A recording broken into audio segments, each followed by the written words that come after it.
Hello friends, how's it going in life? Welcome to my channel. Just making some evening tea and going to discuss a very important question with all of you. Do you know the reason why so many people are suddenly immigrating to Calgary in the year 2022? Well, I have made a very astute observation about it, and it is based on my personal experience and experiences shared by a lot of other people.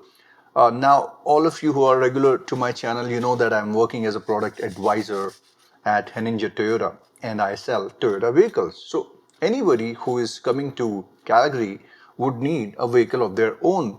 So I speak to a lot of people every day. I meet a lot of them recently in the last couple of months. So many newcomers have come to Calgary from India, from other parts of the world, and there has been a large scale interprovincial migration, which means from other provinces like Ontario, BC, Saskatchewan.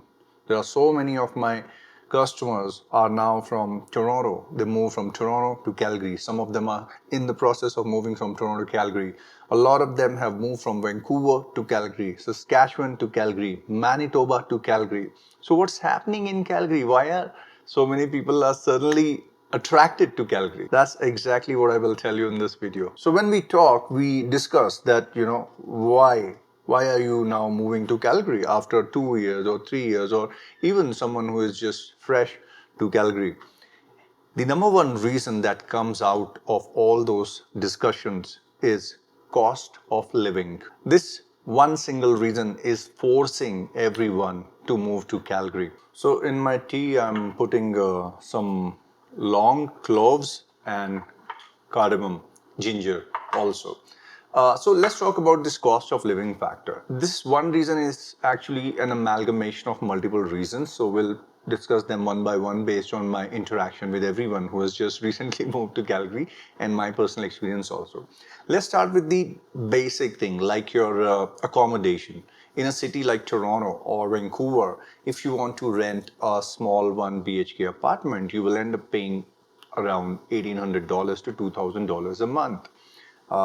2 years ago, when me and Demi were living in Scarborough in Toronto, we were paying $1,800 for a small 1 BHK condo. Even when we decided to move far away from Toronto, we moved to Grimsby, a small town almost 1 hour away from the main city of Toronto. The rental there were also $1,800 a month just for small 1 BHK. And same thing applies to other cities like Vancouver as well. Even when you reach that stage where you want to buy your own house in Toronto or Vancouver, nothing is available for less than $1 million.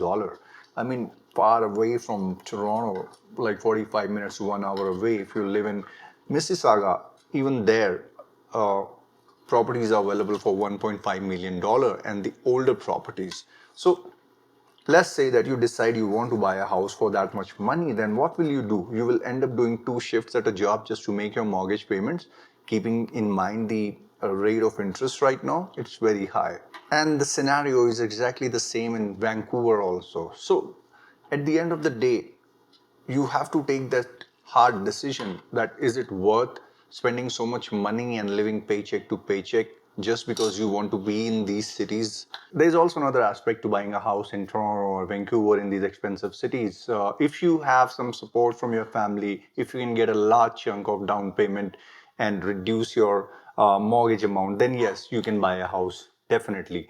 But if you're on your own and you have to do everything yourself, then trust me, it's always better to be in Calgary because the lower your mortgage, the happier your life will be. Apart from that, your day-to-day expenses, like you end up paying more taxes, like in value-added tax in Ontario, you are paying 13%, whereas in Calgary, you're paying 5%.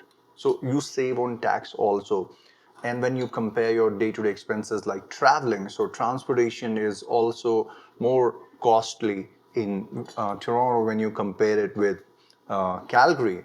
Maybe your monthly transit pass in Toronto would cost you around 120 to $130, whereas in Calgary it will cost you around maybe $90 a month. And these taxes, they impact everything that you do. You want to buy a car, you want to buy groceries, small things, everything. has that additional value added tax to it. So all these things put together increases your cost of living, and that's what now most people are doing who earlier had properties in Toronto and Vancouver and who were paying heavy mortgages. They are selling their property there, buying two properties in Calgary, living in one and using the other one as an investment property. Because in Calgary, even in a good neighborhood, you can buy a good property for $300 to $500,000. Of course, if you have more money, you can buy a bigger property. But all in all, even in a budget of $300,000 to $500,000, you can buy a house for yourself. As far as rentals are concerned, Calgary is better even there. You can easily find a 1 BHK apartment or a condo for just $1,400 a month. And in some places, you can even find a 2 BHK for $1,500 to $1,600 a month. So these factors directly affect your cost of living. Now, I know some of you will argue that, but in Toronto and Vancouver, there are more jobs, which might be true, but at the same time, you have to understand the population density of those cities is much higher than Calgary. You're competing with more people for those jobs. Whereas in Calgary, right now, there's a great demand for talented workforce, skillful workforce. Of late, I've met so many people who have immigrated from India to Calgary on work permit, and they all are in IT sector. So, which means that Calgary is just not oil and natural gas hub anymore. IT sector is also developing here. Retail sector is also quite big. Real estate is quite big. Banking and finance is also good. So all in all, the main reason why everyone is exploring Calgary now in the year 2022 is the cost of living, because that is what will decide how happy you are at the end of the day. Now, a lot of us realize this after moving to Canada. I realized this after 2 years.